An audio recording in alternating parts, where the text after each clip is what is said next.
Hablar del Islam es hablar del territorio más grande abarcado nunca, con un dominio similar al Imperio Romano existente entre el siglo IV a.C. y IV después de Cristo, y similar al Imperio Español del siglo XV. El Islam no es un sitio, ni ciudad, ni imperio. El Islam es una fe y una interpretación humana del universo. Todas sus manifestaciones como seres humanos van a tener señales de su religión. El islamismo va a ir dejando una huella muy fuerte en la historia y en el mundo. Y además de que se fusionaron con las diferentes obras artísticas donde fueron llegando, crearon un arte verdaderamente prodigioso, pues fueron dejando huellas imborrables donde fueron pasando. Es el mundo de las mil y una noches, mundo de magia, fantasía, en donde su literatura y su arquitectura se han dicho que bordan de encaje la imaginación. Pero te quiero hablar en especial del califa Al-Ma'mún, quien fue hijo del legendario Harún al-Rashid, califa y poeta que inspiró las mil y una noches y quien impulsó el inicio de la era dorada del Islam. Se dice que el reinado de ambos se considera como uno de los más gloriosos y grandes en la historia musulmana. Al-Ma'mún llegó al frente del califato a partir del año 813, continuando la tradición del mecenazgo intelectual. Construyó observatorios formando el centro de estudio de las humanidades y las ciencias en el Islam medieval. Congregó a los mayores eruditos de todo el mundo, creando la Casa de la Sabiduría, o Bait al-Hikmah, alrededor del año 822.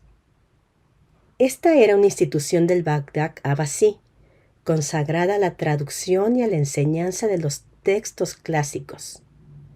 Este importante lugar fue el epicentro del renacimiento intelectual islámico.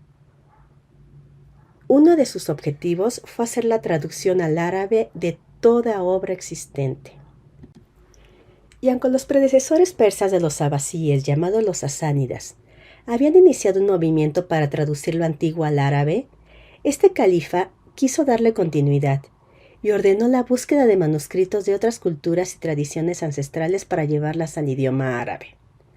Gracias a eso, se conservó gran parte del saber de la antigüedad, que de otro modo se hubiera perdido. Por ejemplo, gracias a la traducción hecha en el año 827 de la obra Almagesto de Ptolomeo sobre cosmología, los eruditos europeos pudieron acceder al texto antiguo y darle continuidad a dicha ciencia. La Casa de la Sabiduría estaba situada en Bagdad, ciudad conocida como la ciudad más rica del mundo y centro de desarrollo intelectual del momento, y tenía una población de más de 1 millón de habitantes, la más poblada de su época. Bagdad estaba ubicada a unos 80 kilómetros al norte de la antigua Babilonia, donde empezaron a coleccionar literalmente mentes brillantes. Allí los eruditos incluyeron todo el saber acumulado basado en los textos persas, indios, egipcios y griegos, con estudios por mencionar algunos de Pitágoras, Platón, Aristóteles, Hipócrates, Euclides, Galeno, Cháraca, es decir, estudiosos en ciencias como matemáticas, astrología, medicina, alquimia, química, zoología, geografía y cartografía. Tradujeron, entre otras muchas obras, La República de Platón, los aforismos de Hipócrates, la física de Aristóteles, el Antiguo Testamento y el Sindint, un compendio del saber matemático hindú. A comienzos del siglo IX, Al-Khwarizmi se inspiró en el Sindint para fundar el álgebra, al que dio nombre. Al-Khwarizmi también introdujo las cifras indias en el mundo árabe, conocidas ahora como números arábigos. El filósofo Yusuf al-Kindi escribió uno de los primeros tratados de ecología y logró hacer compatible la filosofía griega y la teología islámica. Posteriormente, estudiosos acumularon una gran colección del saber mundial y desarrollaron sobre esas bases sus propios descubrimientos. Al igual que las demás bibliotecas de Bagdad, la Casa de la Sabiduría fue destruida durante el sitio de los mongoles a Bagdad en 1258, donde fueron rescatados 400.000 manuscritos por Nasir al-Din al-Tusi, matemático, médico, filósofo, astrónomo, teólogo, físico y químico iraní, considerado como uno de los fundadores de la trigonometría. Se tiene documentación de todo esto gracias a al-Hariri, poeta árabe erudito del idioma árabe y alto funcionario del gobierno de los selyúcidas, quien escribió en una obra llamada Maqamat al-Hariri, también conocida como las Asambleas de Hariri, una colección de unas 50 historias con una mezcla de verso y prosa literaria. Dicha obra, durante más de 8 siglos, fue la obra más conocida de al-Hariri, siendo considerada como el mayor tesoro de la literatura árabe después del Corán.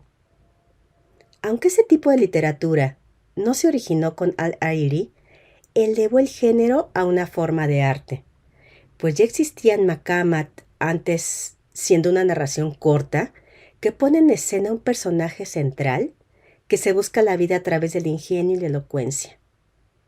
La narración la escribían en prosa rimada y con ritmo, y se reunían varias narraciones como si fueran cuentos cortos, manteniendo su independencia uno de otro en cuanto a sus contenidos, y los hacían con la finalidad de la diversión. En la imagen podemos ver una ilustración encontrada en el Maqamat al-Hariri, realizada por Yahya ibn Baseti, pintor e ilustrador musulmán de la Escuela de Ilustración de Bagdad. Gracias a las ilustraciones del Maqamat, hemos tenido muestras de escenas de aquel entonces. En la imagen del video observa una escena de los alumnos en la biblioteca de la Casa de la Sabiduría, y del otro lado una ilustración del califa al-Mamun. Lo que pienso es que sin esta escuela del saber, no hubieran llegado a nuestras manos algunos de los textos más valiosos de la historia. Siempre he admirado a las personas que han atesorado el conocimiento y admiro especialmente a los que a través de la historia han buscado conservarlo. Sin ellos no hubiera habido tal evolución en la ciencia. ¿No te parece?